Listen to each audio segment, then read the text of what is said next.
My name is K. Sasra. I am studying 8th class in Mmbg School. Now I am reading 5th lesson, The Grandfather and the Python. Grandfather and the Python. Here is a tale about a grandfather's love for all sorts of animal life, an indulgent grandmother's injunctions, and an aunt's adventure with a truant python. Grandmother was tolerant of most birds and animals, but she drew the line at reptiles. She said they made her blood run cold. Even a very handsome, sweet-tempered chameleon had to be given up. Grandfather should have known that there was a little chance of him being allowed to keep the python. It was about 4 feet long, a young one, when grandfather bought it from a snake charmer for 6 rupees, impressing the bazaar crowd by slinging it across the shoulders and walking home with it. Grandfather nearly fainted at the sight of the python curled, curled round grandfather's. You will be strangled, she cried. Get rid of it at once. Nonsense, said grandfather. He is only a young fellow. He will soon get used to us. Will he indeed? Said grandmother. But I have no intention of getting used to him. You know quite well that your cousin Mabel is coming to stay with us tomorrow. She'll leave us the minute she knows there's a snake in the house. Well, perhaps we ought to show it to her as soon as she arrives, said grandfather, who did not look forward to fuzzy Aunt Mabel's visit any more than I did.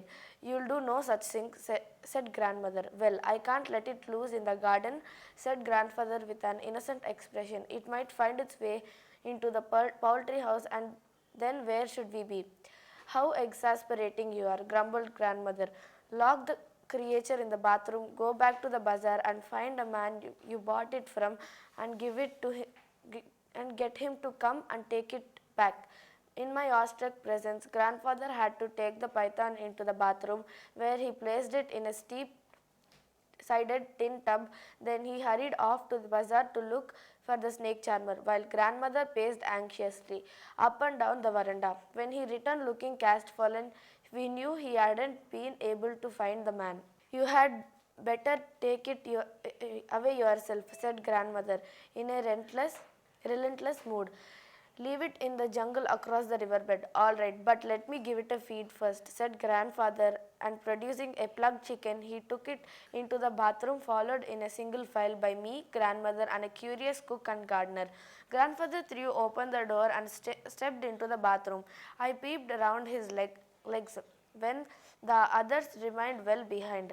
We couldn't see the python anywhere. He's gone, announced grandfather. He must have felt hungry. I hope he isn't too hungry, I said. We left the window open, said grandfather, looking embarrassed. A careful search was made of the house, the kitchen, the garden, the stable, and the poultry shed.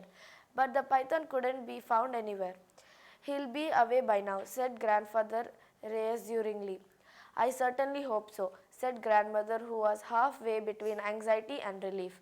Aunt Mabel arrived next day for a 3-week visit, and for a couple of days grandfather and I were a little apprehensive in the case the python made a sudden reappearance.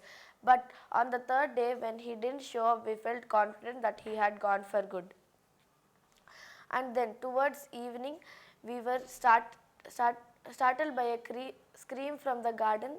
Seconds later, Aunt Mabel came flying up from the veranda steps, looking as though she had seen the guava tree. She gasped. I was reaching for a guava when I saw it staring at me, the look in its eyes as though it would devour me.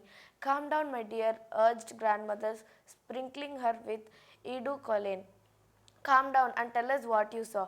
A snake, sobbed Aunt Mabel, a great boa constrictor. It must have been 20 feet long in the guava tree. Its eyes were terrible. It looked at me in such a queer way. My grandparents looked significantly at each other, and grandfather said, I'll go out and kill it, and sheepishly taking hold of an umbrella, sailed out into the garden.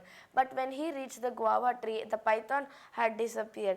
Aunt Mabel must have frightened it away, I said. Hush, said grandfather. We mustn't speak of your aunt in that way. But his eyes were alive with laughter.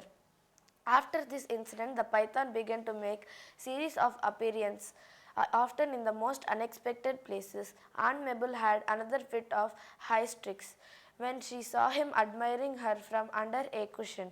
She packed her bags, and grandmother made us intensify the haunt.